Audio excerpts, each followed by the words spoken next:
ಗುರು ರಾಘವೇಂದ್ರ ಸ್ವಾಮಿಗಳ ಬೃಂದಾವನಕ್ಕೆ ಪ್ರದಕ್ಷಿಣೆ ಹಾಕೋದ್ರಿಂದ ಏನು ಫಲ, ಪ್ರದಕ್ಷಿಣೆ ಹಾಕಬೇಕಾದ್ರೆ ಏನನ್ನ ಚಿಂತನೆ ಮಾಡಬೇಕು ಎಂಬುದಾಗಿ ತಿಳಿಸ್ಕೊಡ್ತೀನಿ. ಬನ್ನಿ ಸ್ನೇಹಿತರೆ, ನಮಸ್ಕಾರ. ನಾನು ಅರುಣ್ ಕೃಷ್ಣ ಅವಧೂತರು ಅದ್ಭುತವಾಗಿ ತಿಳಿಸ್ಕೊಂಡು ಹೋಗ್ತಾರೆ. ಅದೇನು ಅಂತ ಹೇಳಿದ್ರೆ, ಗುರುರಾಡ ರಾಘವೇಂದ್ರಸ್ಯ ಏಕೈಕಸ್ಮಿನ್ ಪ್ರದಕ್ಷಿಣಾಂ ಸಪ್ತದ್ವೀಪಾ ಮಹೀಯಾತ್ರ ಫಲಂ ವಿಂದ್ಯತಿ ಮಾನವಃ ಅಂತ. ಅಂದರೆ ಗುರು ರಾಘವೇಂದ್ರ ಸ್ವಾಮಿಗಳ ಒಂದೊಂದು ಪ್ರದಕ್ಷಿಣೆ ಹಾಕಬೇಕಾದ್ರೆ ನಮಗೆ ಸಪ್ತದ್ವೀಪವನ್ನು ಪ್ರದಕ್ಷಿಣೆ ಹಾಕಿದಷ್ಟು ಫಲ ಸಿಗುತ್ತೆ. ಸಪ್ತದ್ವೀಪ ಅಂದರೆ ಯಾವುದು?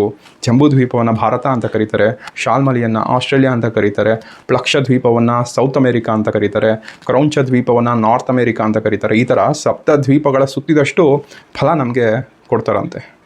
ಅಷ್ಟೇ ಅಲ್ಲದೆ ಇನ್ನೊಂದು ಶ್ಲೋಕದಲ್ಲೇ ತಿಳಿಸ್ಕೊಂಡು ಹೋಗ್ತಾರೆ. ಅದೇನು ಅಂತ ಹೇಳಿದ್ರೆ, ಜಯ ಶಬ್ದೈ ಪಾಹಿ ಶಬ್ದೈ ಪದ್ಯೈ ಗದ್ಯೈ ಪ್ರದಕ್ಷಿಣಾಂ ಕರೋಮಿ ರಾಘವೇಂದ್ರಾರ್ಯ ಸಂತುಷ್ಟೋ ಭವ ಸರ್ವಧಾ ಅಂತ.